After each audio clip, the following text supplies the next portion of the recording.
My name is Mike Dauzat, and I'm the sites manager here at the Old State House Museum.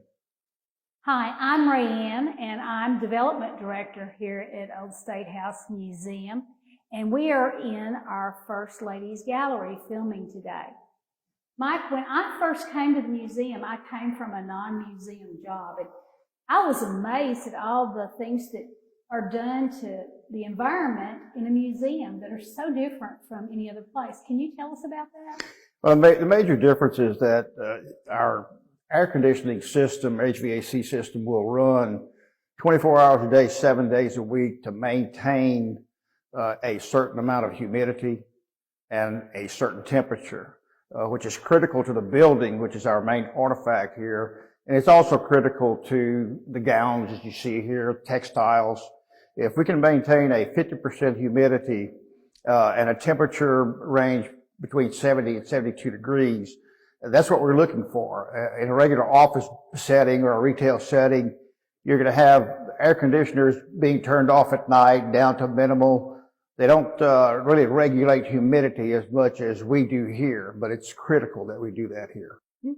So, and being in First Ladies Gallery, there's a reason for that. There's some special things here in this room. Can you tell us about that? What you see here, these cases were specially designed and built they're not airtight, but they're pretty close to airtight. They have their own micro environment, if you will. There's a humidity control unit, a piece of equipment that controls the humidity in these cases, and it does a very good job. It maintains that humidity at about 50% constantly, 24 hours a day, 7 days a week, 365 a year.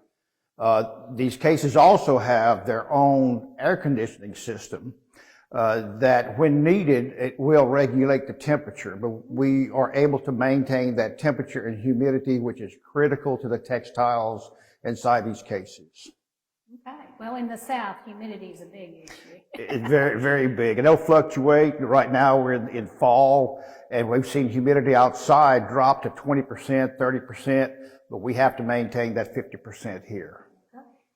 Now, it's different than, say, an office building, and there's, as I understand it, 4 factors that affect artifacts. That's temperature, and you've talked about that. And that's lighting. Correct. And that's humidity. Correct. And then there's gravity. But there's nothing we can do about it. Nothing we can do about gravity. I wish there was. But, as far as the lighting, we've gone from incandescent lighting, track lighting, and even in the cases, we've gone to LED lighting, which has a very minimum amount of UV rays that are given off. Incandescent lighting is very detrimental to these, especially textiles, and also to paper products, artifacts. So we've done a lot here to really try to preserve everything that we have, including the building. Mm-hmm. So the effect on the building is what with all of those factors? What happens if the temperature's out of whack or the humidity? If it fluctuates, then the materials that this building is constructed of will fluctuate as well. If they gain moisture, they'll expand. If they gain temperature, they'll contract, and you can't have that because on a very small scale, it'll just fight and start breaking apart piece by piece, and the building would eventually just collapse. And I guess we ought to say the building is 185 years old. Correct. June, and it was our first state capitol, so it's a very old, very important building.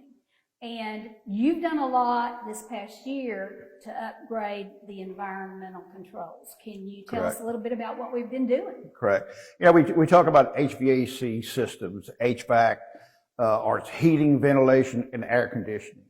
There are 4, I call them major components in that system.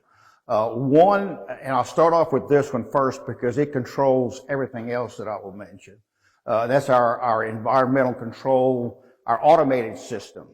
It helps us to maintain that temperature and that humidity that we have. It opens valves, it opens solenoids, it closes valves, closes solenoids. So it basically controls everything else that I'm about to mention.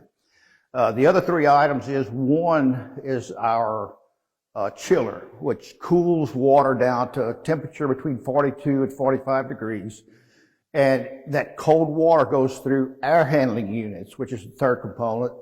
Those air handling units circulate air inside the building, in each room. And we have pretty large units. They're inside the attic.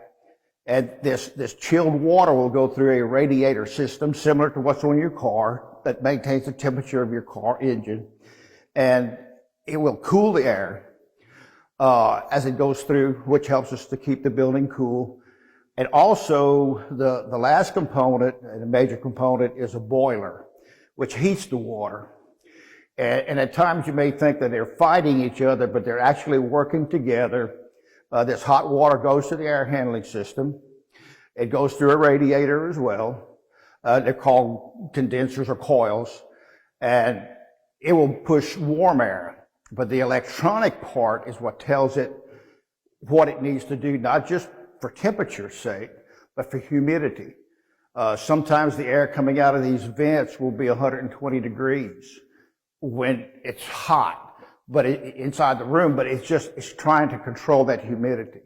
So they'll work back and forth, cold air, hot air, and when it reaches a balance, then the control system will just monitor it and maintain it. It's good to have that, I'm sure. Yes. In the old days, it was even more of a struggle to do this. Yes. Okay, so efficiency. I know with the new stuff you've done, which helps the artifacts, you also have gotten some new efficiency out of that. So talk to us about that. The new chiller that we put in my observation, it's been in for a year, and this is just my observation, it runs less than half of the time that the old chiller did.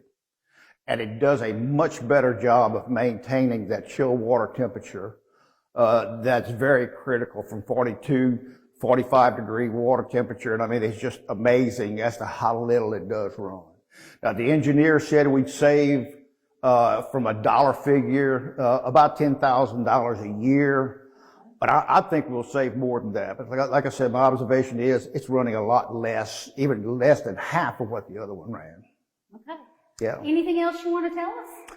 No, we just hope to move forward, and eventually we're going to change boilers, which will even increase our efficiency, basically going green, sticking with a program we started several years back, and we're going to continue to go green with our HVAC system. Good work. All right. Thank you guys for watching us for Conversation in the Gallery. We do our Conversation in the Gallery every Tuesday at 2 o'clock.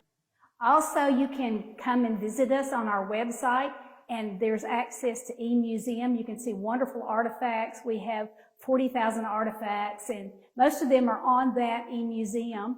Also, you can see us on Instagram. Thank you again.